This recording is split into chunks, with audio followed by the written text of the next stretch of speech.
c'est que la plupart de ceux qui se précipitent pour se défouler contre Zak Mwekassa sont des gens qui n'ont pas été capables de s'exprimer quand on leur a interdit de critiquer l'absence prolongée et abusive du dictateur Paul Biya au Cameroun.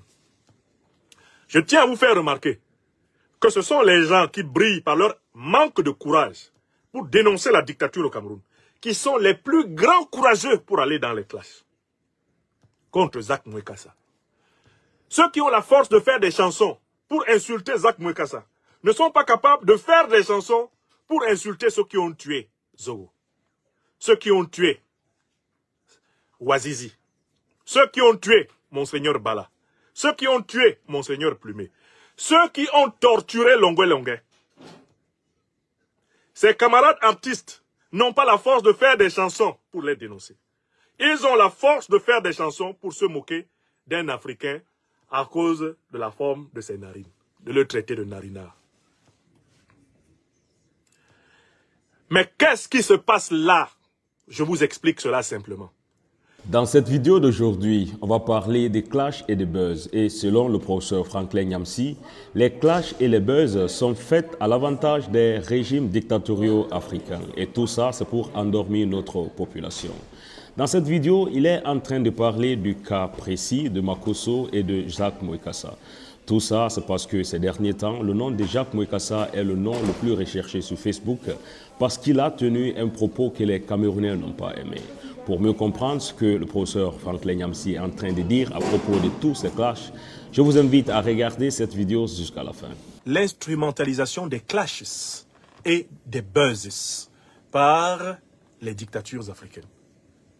C'est un phénomène très subtil. On ne peut pas comprendre ce dont je vais parler si on ne m'écoute pas bien. D'abord, on va définir ce que c'est qu'un clash. Et ensuite, définir ce que c'est qu'un buzz. Parce que si vous ne savez pas ce que c'est qu'un clash, et si vous ne savez pas ce que c'est qu'un buzz, vous ne pouvez pas savoir comment on peut manipuler ces deux phénomènes. Comment les dictatures peuvent les récupérer. Qu'est-ce que c'est qu'un clash? Un clash, ça vient du verbe anglais to clash, c'est-à-dire confronter, entrechoquer, faire que deux entités, que ce soit des objets, des personnes, des animaux, s'affrontent. Un clash, c'est un choc entre deux personnes, un choc entre deux objets. Un clash, c'est une confrontation spectaculaire. Pour qu'il y ait clash, il ne faut pas qu'il y ait deux personnes. Il faut qu'il y en ait au moins trois. Parce qu'il faut les deux qui se clashent et quelqu'un qui est témoin. Il n'y a pas de clash sans public. On ne clash pas quelqu'un quand il n'y a personne. Pour clasher, il faut qu'il y ait toujours un tiers. Quelqu'un qui entend. Et qui va répandre la rumeur en faveur de l'un ou de l'autre. Donc le principe du clash, c'est donc un conflit. On peut définir un clash comme un conflit spectaculaire. Un conflit qui a pour but de conquérir par la loi du spectacle l'opinion. C'est ça le clash. Donc, écrivez bien ça. Il n'y a pas de clash à deux. Pour que le clash commence, il faut qu'il y ait au moins un tiers, une troisième personne.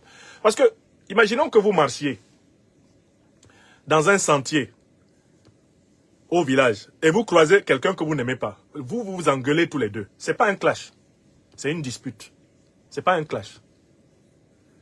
Par contre, si pendant que vous êtes en train de vous engueuler, il y a une femme qui est dans son champ à côté, en train de planter les arachides, et qui se lève pour se tenir et vous regarder vous engueuler, ça devient un clash. Parce que ce qu'elle va dire au village après, de ce qu'elle a entendu, c'est ça qui va faire justement le buzz. Et donc, je donne la deuxième définition. Qu'est-ce que c'est que le buzz? Alors, le buzz, c'est l'effet qui est produit par le clash. Ou en tout cas par le choc produit par une information. Dans tous les cas, pour qu'il y ait buzz, il faut d'abord qu'il y ait clash. Et que quelqu'un colporte le bruit du clash. Et c'est ce bruit du clash qui va faire le buzz. Le buzz, c'est donc l'écho qui est donné au clash. Mais le buzz peut se faire tout seul. Puisque le buzz consiste bien souvent à rapporter le clash d'un certain point de vue.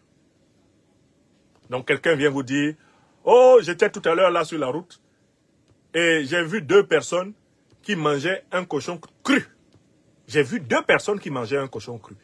Donc le principe du buzz, c'est toujours quelqu'un qui s'autorise d'avoir été témoin de quelque chose dont vous n'êtes pas témoin. Et qui vous raconte quelque chose dont il est le témoin favori. Donc, clash et buzz sont liés. Le clash, c'est le conflit médiatisé. Le buzz, c'est l'acte hyper médiatisé, l'acte qui devient viral. Et pour cela, il faut donc être au cœur d'un clash, voir le clash, avec le clash faire le buzz. To buzz, buzzer, c'est donner un écho énorme à un clash. Buzzer, c'est donner un écho énorme à un clash. C'est ça le buzz. Donc tout le monde sait maintenant ce que c'est qu'un clash et ce que c'est qu'un buzz. Mais je vous dis qu'en Afrique, il y a un phénomène, c'est l'instrumentalisation des clashs et des buzz par les dictatures. Je vais vous prendre un exemple très simple, très récent.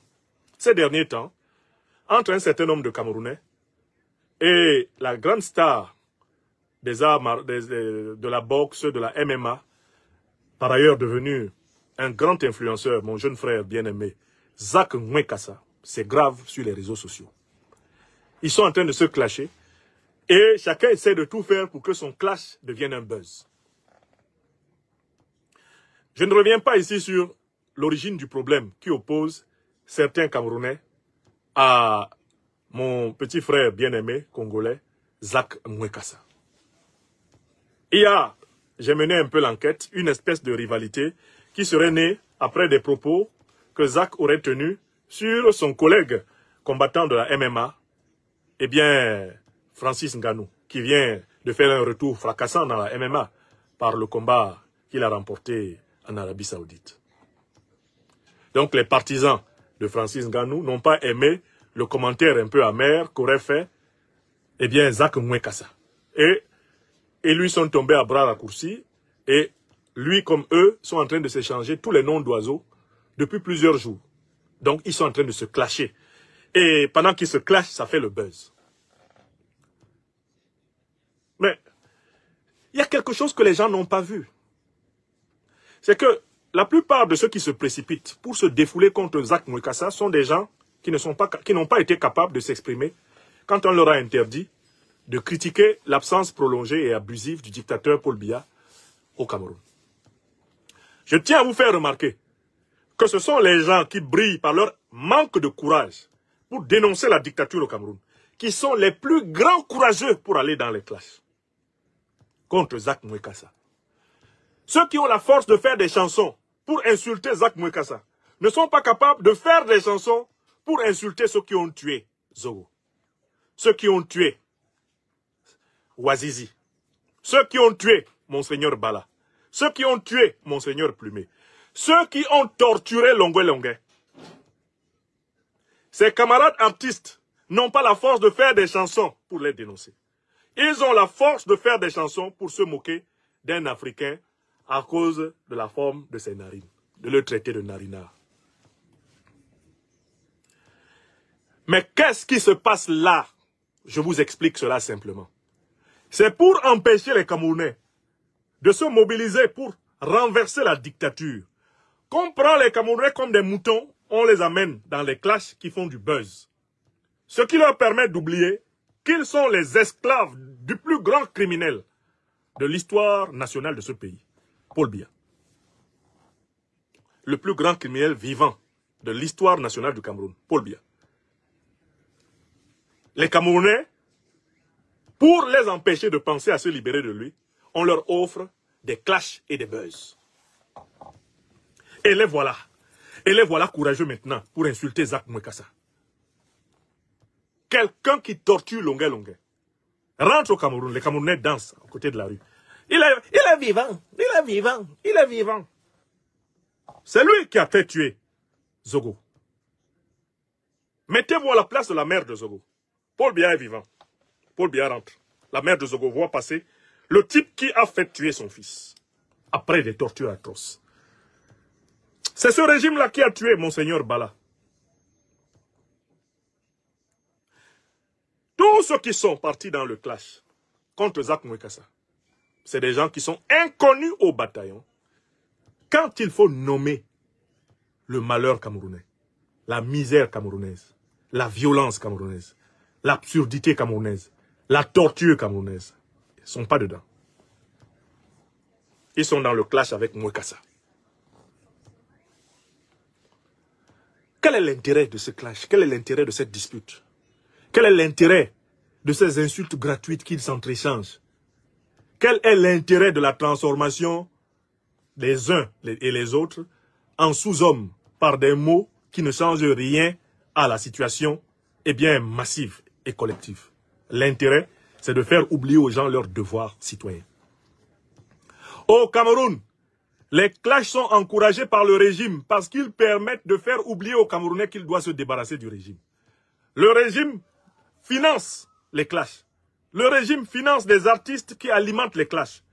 Le régime finance les réseaux sociaux qui alimentent les clashs.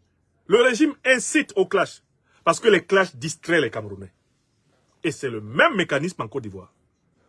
Si le régime de Ouattara est extrêmement tolérant envers toutes sortes de voyous, comme ce faux pasteur de Makosso, c'est parce que ces individus distraient l'opinion. Ils font que les Ivoiriens, les Camerounais, les Gabonais, les Congolais, ils font que les Africains ne s'occupent pas des vrais problèmes. Tu te lèves le matin. Ton artiste favori, c'est Kofi Olomide. L'autre, son artiste favori, c'est, je ne sais pas, je ne sais pas, Tchalamouana même qui est décédé, c'est son artiste favori. Tu passes toute ta journée à répondre à tout le mal qui a été dit sur Tchalamouana. L'autre passe tout son temps à répondre à tout le mal qui a été dit sur Kofi. L'autre est là pour répondre à tout le mal qui a été dit sur JB Mpiana. L'autre est là. Entre-temps, l'armée rwandaise, le M23, progresse dans le Kivu. Entre-temps, Tshisekedi et toute son oligarchie payent l'argent public à Kinshasa. Vous êtes dans les clashs. Ah non, moi je suis pour Fali. Fali c'est le meilleur. Oh, tu as osé critiquer Fali. Tu vas voir avec moi. Mon frère, entre-temps, qu'est-ce qui se passe à Kinshasa? La ville est inondée. Des gens ont perdu leur maison. D'accord? Donc, j'invite les Africaines et les Africains à comprendre que le système des clashs et des buzz est instrumentalisé par les dictatures pour distraire les opinions du problème fondamental de la révolution africaine. Il s'agit du détournement des colères par des voies d'échappement, des soupapes, qui permettent de soulager les consciences sans changer la relation de domination. Oh, moi je suis Ferregola.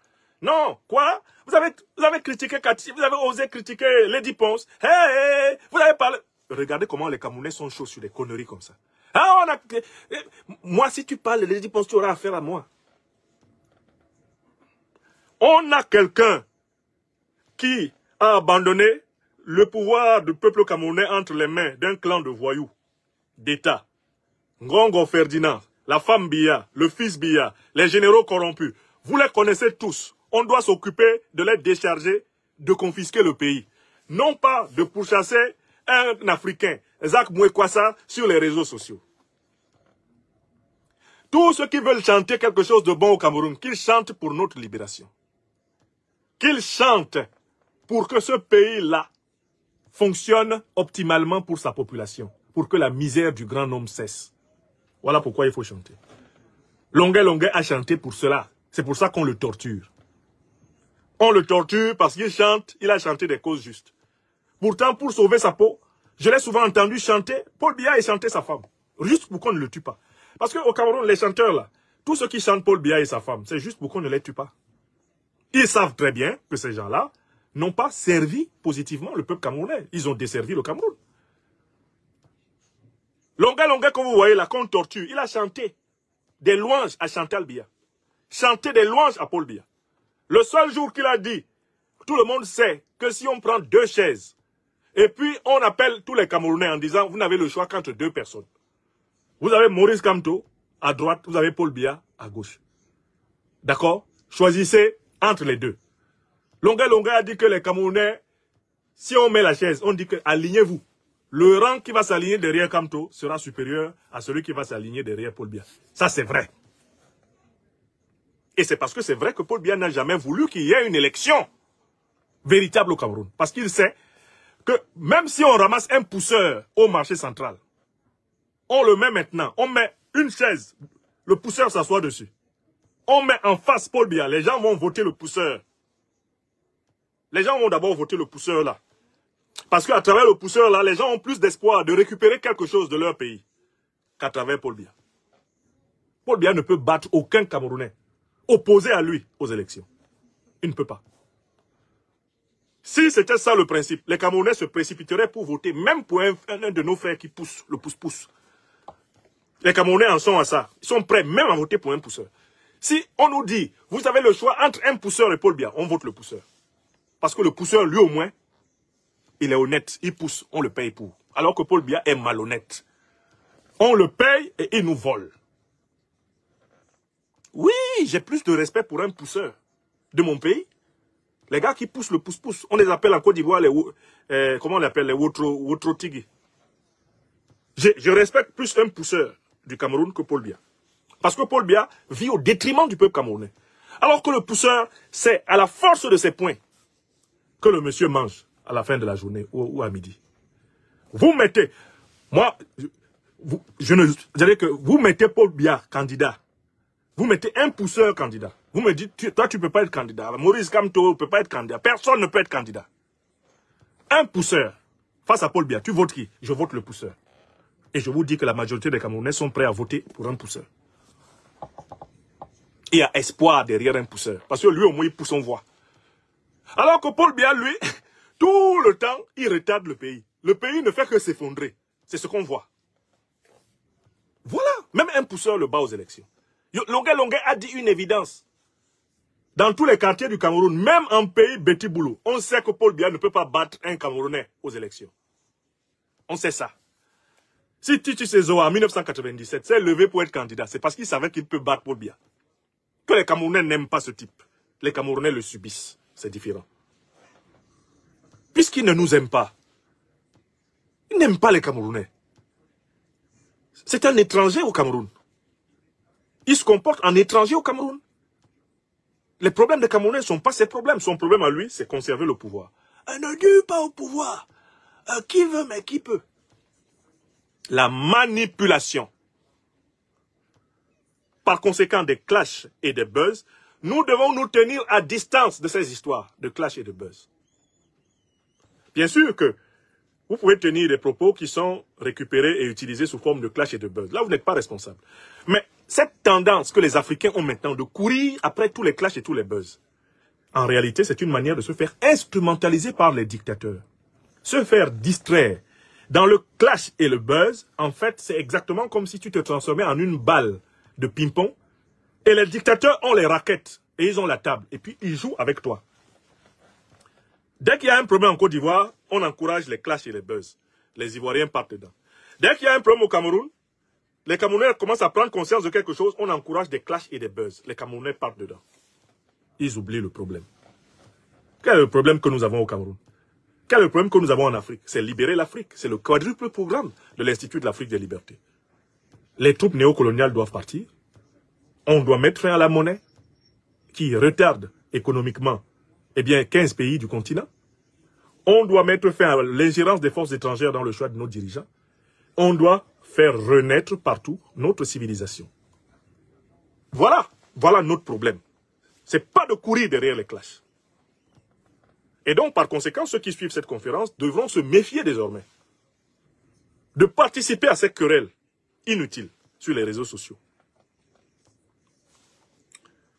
Qu'est-ce que j'ai à faire à une histoire dans laquelle les partisans de Zach, les partisans de Nganou s'insultent sur les réseaux sociaux? Ça me concerne en quoi?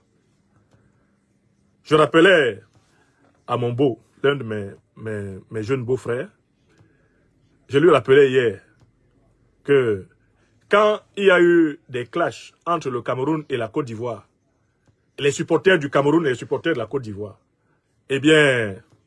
sur les réseaux sociaux, les gens sont venus me voir, sachant que moi je suis Camerounais de naissance, que je suis un fils adoptif de la Côte d'Ivoire et de toute l'Afrique, citoyen adoptif de France.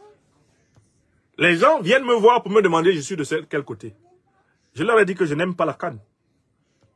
J'ai donné comme réponse à tous ceux qui sont venus me voir. Tu es de quel côté? J'ai dit que je n'aime pas la CAN. Je n'aime pas la Coupe d'Afrique des Nations. Je n'aime pas ça. C'est une réponse troublante. Hein. En fait, j'ai déraciné ce à partir de quoi ils pensaient pouvoir m'entraîner. Je dis que je n'aime pas la CAN. Pourtant, je regardais les matchs. Hein. Dès que j'avais l'occasion, je regardais les matchs. Mais je n'aime pas la CAN. Je n'aime pas la CAN. Ça veut dire quoi? Je n'aime pas ce qui éloigne les Africains de leurs problèmes fondamentaux. Je ne suis donc pas dans les querelles de foire. Je ne suis pas dans les querelles, les débats de faux jetons autour des matchs de foot. Ah, je suis pro-tel. Moi, je suis Barça. Moi, je suis Real. Je m'en fous de ça. Je n'aime pas. Alors, quand tu viens me dire, ah, tu es Real ou Barça? Moi, j'ai mes clubs que j'aime. Mais je ne les aime pas plus que je n'aime la liberté, la vérité, la justice, la souveraineté. Nous tous, on a des clubs qu'on aime. Mais il ne faut pas les idolâtrer. Ce ne sont pas des choses essentielles, ça. Tu ne vas pas sacrifier ta paix, ta liberté, ta justice. Tu ne vas pas sacrifier ta dignité, ta sécurité pour une affaire de football. Pour une affaire de match, de ballon. Pourquoi? Pourquoi? Tu vas sur les réseaux sociaux, tu insultes Zach Mwekassa t'insulte, vous vous insultez les narines de la personne aussi insulte ceci ou cela chez vous. Entre-temps, les problèmes que nous avons, qui va s'en occuper? Donc, vous qui êtes de l'Afrique des libertés, s'il vous plaît, mes chers frères et sœurs, sortez des clashs et des buzz. Laissez ça à ceux dont la profession est de vivre de l'inessentiel, de vivre des futilités, des scories, et ceux qui ont vocation à être manipulés, ceux dont le Christ a dit, laissez les morts enterrer leurs morts. J'espère que vous comprenez cette phrase de Jésus. Hein. Laissez les morts enterrer leurs morts. De quelle mort parle Jésus? Laissez les morts enterrer leurs morts. Les premiers morts dont il parle sont les morts spirituelles. Des gens qui n'aiment pas la vérité. Des gens qui n'aiment pas la justice. Des gens qui ne sont pas fraternels et solidaires. Ils sont spirituellement morts. Vous les voyez marcher, mais ils sont déjà morts. Ils sont des âmes détruites. Des gens qui ont vendu leur âme. D'accord? C'est de cette mort-là que Jésus parle. Quand il dit « laissez les morts enterrer leurs morts », les premiers morts dont il parle, ce sont ceux qui, précisément, ont perdu l'essentiel de la valeur de la vie. Laissez-les donc enterrer leurs morts. C'est-à-dire, laissez-les s'occuper de ceux qui sont en état de mort spirituelle comme eux. Voilà la phrase de Jésus. Voilà la profondeur de la phrase. De l'énigme. Laissez les morts enterrer leurs morts. Donc, laissez les clasheurs chercher leur buzz. Laissez-les. C'est leur vie qui est comme ça. Comme on dit chez nous à Abidjan, c'est leur comme ça qui est là. Il ne faut pas être dans leur comme ça. Ne reproduisez pas ces conneries sur nos pages Facebook, YouTube. Ne reproduisez pas ça du tout. D'après cette analyse du professeur Franklin Nyamsi, je voulais savoir tout ce que vous pensez concernant cette vidéo. Et n'oubliez pas que les clashs ou bien les buzz ne sont pas à chaque fois utilisés dans le mauvais sens. Tout ça, c'est mon propre opinion. Et si vous avez quelque chose de contraire à dire, n'oubliez pas de laisser un commentaire parce que je vais prendre le temps de tous les lire.